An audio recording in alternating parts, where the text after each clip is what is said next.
first, meet 3 people making a huge difference to this little lady's life. This is a little elephant who goes by the name of Bona. After the loss of her mother, Bona became an orphan and was found lost and alone in a palm oil plantation in Sumatra. Bona was lucky to be discovered because baby elephants without mothers don't last very long without nutrition and care. Without enough milk, Bona should have died. But she hasn't. And it's all thanks to human compassion. In particular, 3 Aussies: Bruce, Murray and Amanda. Well, what happened was we heard about Bona's plight through some friends of ours, and I spoke to the other 2 members of the team, Amanda and Bruce, and we decided that we had to go and make a difference and help her out. But saving a baby elephant in a foreign country isn't as simple as waving a magic wand. These 3 had some serious work to do if they were going to make a difference in Bona's life.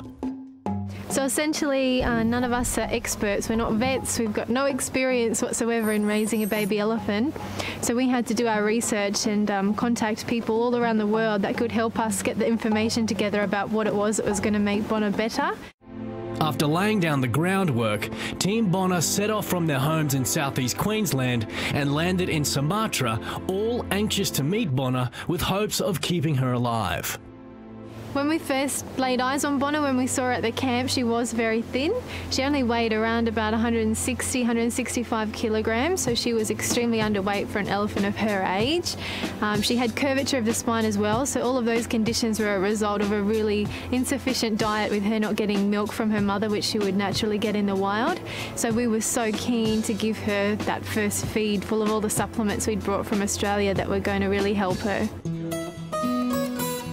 So what we would do, we would several times throughout the day was mix up all her bottles and then start to feed her. And this started at pretty early in the morning, didn't it, Bruce? Yeah, she got used to us feeding her, so she started coming to our cabin door at about 4:35 a.m.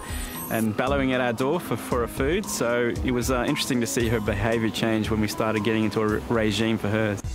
Eventually the day came when Team Bona had to depart and make their way back to Australia. So what does the future hold for little Bona? It's a long-term commitment for the 3 of us to be able to help her out. It's going to cost $24,000 to keep up the feeding regime that we put in place while we were there. So it's a long-term commitment, and we are relying heavily on donations from the public to help us out. Even though Bona's a baby elephant, she still showed a lot of the emotions that a human baby would show. So from bellowing at our cabin door at 4:30 in the morning to being quite fussy with her food on occasions. So it was quite an incredible experience for all of us. And we're going to spend as much time as we can with her to get her through to adulthood.